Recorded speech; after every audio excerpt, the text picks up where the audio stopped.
Hello everyone. आज हम बात करेंगे देखिए टेस्टोस्टेरोन के बारे में। टेस्टोस्टेरोन क्या होता है और उसका फंक्शंस बॉडी में क्या क्या होते हैं। टेस्टोस्टेरोन का कौन कौन से ऐसे फूड्स हैं जो इन्हेंस करते हैं, टेस्टोस्टेरोन को बूस्ट करते हैं बॉडी में। आइए एक एक करके बात करते हैं। तो देखिए टेस्टोस्टेरोन जो है वो सबसे पहले वो प्राइमरी सेक्स ऑर्गन है, और सेकेंडरी सेक्स ऑर्गन की अगर बात करें तो वो एस्ट्राडायोल और एल्डोस्टेरोन हो सकता है। अब जो टेस्टोस्टेरोन होता है वो एक हार्मोन है जो सीक्रेट होता है रेडिक सेल्स से, जो कि टेस्टिस में होती है। अब टेस्टिस में देखिए कॉइल ट्यूब्यूल होता है, इसको बोलते हैं सेमिनिफेरस ट्यूब्यूल। उस ट्यूब्यूल में क्या होता है, ये हार्मोन टेस्टोस्टेरोन सीक्रेट होता है। अब देखिए इसका जो हार्मोन कंट्रोल है वो बेसिकली क्या है कि सबसे पहले क्या होता है, हाइपोथैलेमस है। हाइपोथैलेमस और पिट्यूटरी ग्लैंड है जो इसको रेगुलेट करता है, इसका सिक्रेशन और प्रोडक्शन को। तो हाइपोथैलेमस क्या करता है कि पिट्यूटरी ग्लैंड को सिग्नल सेंड करेगा, और पिट्यूटरी ग्लैंड क्या करेगा, रिलीज करेगा gonadotropin releasing hormone. Gonadotropin releasing hormone दो हार्मोन है, एफएसएच और एलएच, फॉलिकल स्टिमुलेटिंग हार्मोन और ल्यूटिनाइजिंग हार्मोन। तो ये दोनों हार्मोन क्या करेगा, टेस्टिस पे जाके एक्ट करेगा और टेस्टोस्टेरोन का सिक्रेशन को स्टिमुलेट करेगा। फाइन। अब इसके बाद जो होता है देखिए इसका मेजर जो ओवरऑल फंक्शन है टेस्टोस्टेरोन को, वो ये है कि लिबिडो को इंक्रीज करना। लिबिडो क्या होता है कि सेक्स ड्राइव को इंक्रीज करना, यानी जो ओवरऑल सेक्स ड्राइव होता है उसको इंक्रीज करता है कौन, टेस्टोस्टेरोन। अब इसका जो एक्टिवेशन होता है वो बेसिकली प्यूबर्टी के बाद होता है, यानी जो इसका मेजर प्रोडक्शन होता है और जो एक पीक अटेंड करता है इस सिक्रेशन में कब, 18 टू 19 ईयर्स में। इसका जो सिक्रेशन स्टार्ट हो जाता है कब, प्यूबर्टी के बाद। जब ये देखिए सामने चलता है स्पर्मेटोजेनेसिस, और स्पर्म का बनना और टेस्टोस्टेरोन का सिक्रेशन होना, ये दोनों पैरेलली चलता रहता है। अब हम बात करते हैं कि इसका फंक्शंस क्या है। तो देखिए ये सबसे पहले तो ये बनता है लेडिक सेल से। लेडिक सेल्स होती है टेस्टिस में।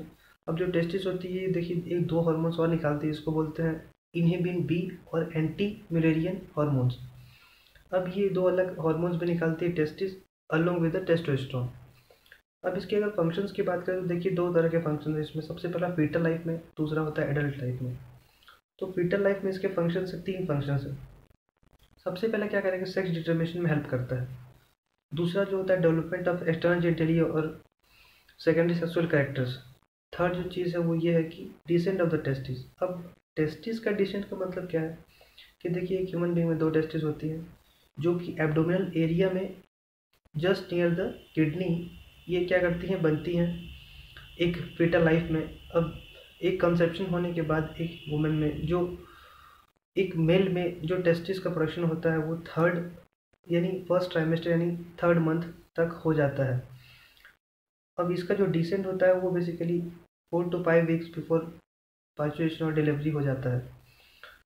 अब कुछ टेस्टिस का जो होता है डिसेंट नहीं हो पाता है, तो वो उसी एरिया में रह जाता है, उसको अनडिसेंट टेस्टिस कहा जाता है।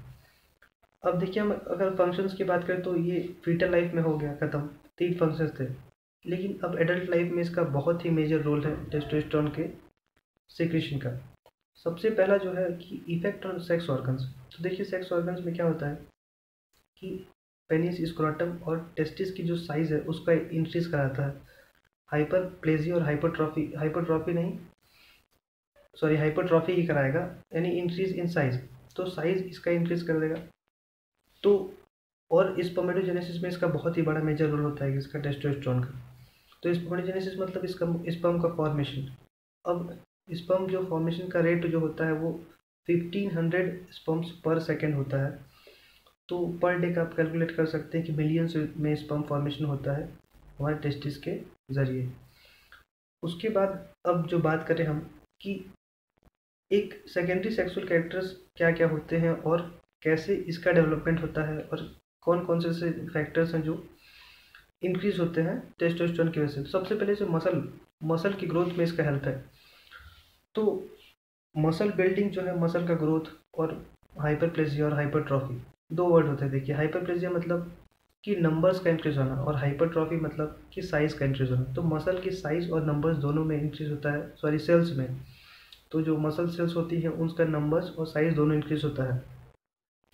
उसके बाद बोन, तो बोन का भी ग्रोथ कराती है टेस्टोस्टेरोन। अब बोन ग्रोथ में क्या होगा कि एपिफाइजल प्लेट का फ्यूजन कराएगी प्यूबर्टी के बाद, यानी उसके बाद आपको पता है कि प्यूबर्टी के बाद हाइट नहीं बढ़ती है। मतलब 18 से 20 ईयर्स के बाद जो होता है प्यूबर्टी जैसे ही खत्म होती है उसके बाद हाइट नहीं होती, क्योंकि एपिफेशियल प्लेट का फ्यूजन नहीं होता है। अगर आपको बोन ग्रोथ के बारे में और डिटेल वीडियो चाहिए तो ये आई बटन पर क्लिक करके आप ये वीडियो देख सकते हैं। तो अब वापस आते हैं वीडियो पे। तो देखिए इसमें क्या होता है कि जो बोन होती है, बोन का ग्रोथ होता है, एपिफेशियल फ्यूजन हो जाता है, और जो पेल्विस और शोल्डर की जो बोन्स होती हैं इनका भी इनलार्जमेंट कराता है टेस्टोस्टेरोन। अब बात करेंगे हम स्किन, और स्किन में क्या इसका रोल है। तो स्किन में देखिए स्वेट ग्लैंड सेबेसियस ग्लैंड का एक्टिवेशन कराएगा, स्वेट को सिक्रेशन कराएगा, और देखिए एक स्वेट में एक स्मेल आती है, ओडर आता है, तो वो प्यूबर्टी के बाद वो भी एक टेस्टोस्टेरोन और ग्रोथ हार्मोन का ही रोल है। तो आप देखेंगे बच्चों की जो स्वेटिंग होती है, बच्चों का जो जो पसीना होता है उसमें कोई स्मेल नहीं होती है। ऐसा इसलिए क्योंकि वो प्यूबर्टी अटेंड नहीं किए हैं, यानी उनमें सेकेंडरी सेक्सुअल कैरेक्टर्स डेवलप नहीं हुए हैं, इसलिए उनके जो स्वेट्स होते हैं उनमें बदबू नहीं आती है। तो इस ऐसे चेंजेस आते हैं। उसके बाद सेबेसियस ग्लैंड्स का एक्टिवेशन होगा, और स्किन की जो लेयर्स हैं उनमें भी चेंजेस आएंगे, और जो कॉर्नियोसाइट्स और जो अलग अलग सेल्स हैं उनका प्रोडक्शन होगा, और केराटिनोसाइट्स जो अलग अलग सेल्स हैं वो एक्टिवेट होंगी, और डेड सेल्स और न्यू सेल्स का फॉर्मेशन कंटिन्यू रहेगा थ्रू आउट द लाइफ। उसके बाद क्या होता है कि हेयर्स और अपेंडेजेस में भी इसका रोल है टेस्टोस्टेरोन का। आप देखिए बॉडी में जो एक्जिला और अपर चेस्ट और जो बैक एरिया में ईयर्स में जो थोड़े थोड़े बहुत जो, और जो पूरे ओवरऑल बॉडी में जो वेलस हेयर्स जो होते हैं वो सब डेवलपमेंट उनका होता है।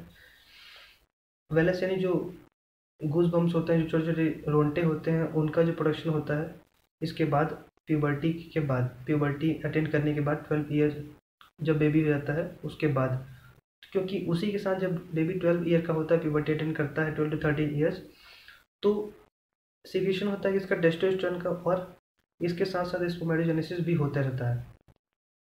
इसके बाद जो फंक्शन है इसका ये है कि बीएमआर को इंक्रीज करेगा। अब बीएमआर मतलब बेसल मेटाबॉलिक रेट, ये इसलिए होता है क्योंकि एनाबॉलिक इफेक्ट होता है प्रोटीन्स में।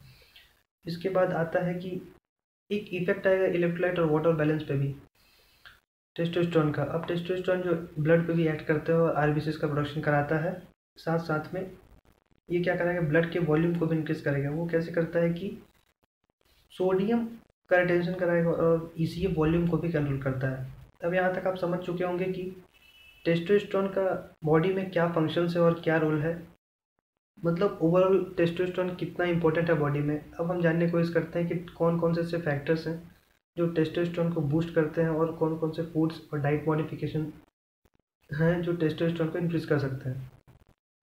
तो देखिए टेस्टोस्टेरोन जो होता है, अगर हम फूड्स की बात करें तो सबसे पहले जितने भी ग्रीन वेजिटेबल्स होती हैं वो सब, स्पिनच, ब्रोकली, ये सब आप खाइए। उसके बाद अगर फ्रूट्स में बात करें तो फूड में वो हो गया, फ्रूट्स में बनाना, और जितने भी नट्स हैं, आलमंड्स, और मीट वगैरह, मीट में भी फिश। उसके बाद डाइटरी फाइबर्स आप इन्वॉल्व कर सकते हैं, एग यॉक्स। तो ये सब आप अगर अपने डाइट में इन्वॉल्व करेंगे तो डेफिनेटली आपका टेस्टोस्टेरोन लेवल बूस्ट होगा। बनाना भी एक गुड सोर्स है टेस्टोस्टेरोन लेवल को बूस्ट करने का, क्योंकि वो एंटीऑक्सीडेंट को इंक्रीज करता है। उसके बाद देखिए क्या होता है कि डाइटरी फाइबर्स यानी फैट्स वाले फाइबर्स को आपको ज़्यादा इन्वॉल्व करना है अपने डाइट में, तभी जाके आपका टेस्टोस्टेरोन लेवल बूस्ट हो पाएगा। अब इसके बाद जो होता है, एक रिसेंट स्टडी है जो जिसने रिवील कर दी है कि बहुत ज़्यादा अगर टेस्टोस्टेरोन लेवल आपके बॉडी में है तो वो भी एक हार्मफुल इफेक्ट कॉज कर सकता है आपके हार्ट पे, और ब्रेस्ट कैंसर और एंडोमेट्रियल कैंसर भी करा सकता है। तो ध्यान रखिए एक मॉडरेट लेवल होना चाहिए टेस्टोस्टेरोन का। इसके साथ साथ एक बेटर स्लीप और रजिस्टेड एक्सरसाइजेज जो होती हैं, और जैसे स्ट्रेंथनिंग एक्सरसाइजेज जिसमें वेट लिफ्ट करते वक्त हमको रेजिस्टेंस देना पड़ता है, वो सारी एक्सरसाइज जो होती हैं वो टेस्टोस्टेरोन लेवल को डेफिनेटली इंक्रीज कर सकती हैं। अब देखिए एक प्रॉपर जब हम लाइफस्टाइल अपना फॉलो करते हैं तो जो हार्मोनल पैटर्न है और जो हार्मोनल रेगुलेशन है वो बेसिकली कहाँ से हो रहा है, जो सिक्रेशन इसका हो रहा है टेस्टोस्टेरोन को, वो कहाँ से हो रहा है, उसका रेगुलेशन जो हो रहा है वो ग्रोथ हार्मोन यानी ब्रेन के लेवल पे हो रहा है। सॉरी, ग्रोथ हार्मोन नहीं, मतलब हाइपोथैलेमस और मेडुला से हो रहा है, तो पिट्यूटरी ग्लैंड से हो रहा है, तो वहाँ से रेगुलेशन हो रहा है। तो जब हम अगर स्लीप अच्छे से करेंगे, अच्छा बॉडी रिलैक्स रहेगी, बैलेंस्ड वे में रहेगी, तो जो इसका सिक्रेशन होगा वो डेफिनेटली इंक्रीज हो सकता है। स्लीप जो होता है वो बहुत ही बड़ा रोल है, क्योंकि हम अगर टाइम से सोएंगे नहीं तो अच्छे से मेटाबॉलिक एक्टिविटीज़ नहीं होंगी, तो मेटाबॉलिक एक्टिविटीज़ नहीं होगी तो सिक्रीशन इसका अल्टर होगा ही होगा। तो हमको एक्सरसाइज करना है रेगुलरली, डाइट पे ध्यान देना है और बेटर स्लीप लेना है, स्ट्रेस फ्री रहना है, ताकि टेस्टोस्टेरोन जो है वो इंक्रीज़ हो सके और बॉडी का ग्रोथ और डेवलपमेंट नॉर्मल हो सके। तो ये था एक टेस्टोस्टेरोन का फंक्शन और सिक्रीशन, और उम्मीद करता हूँ वीडियो आपको समझ में आया होगा। थोड़ा सा भी अगर आपको इन्फॉर्मेटिव लगा होगा तो लाइक शेयर और सब्सक्राइब करें वीडियो को, और ज़्यादा से ज़्यादा शेयर करें, और मिलते हैं अगले पार्ट में। Thanks for watching.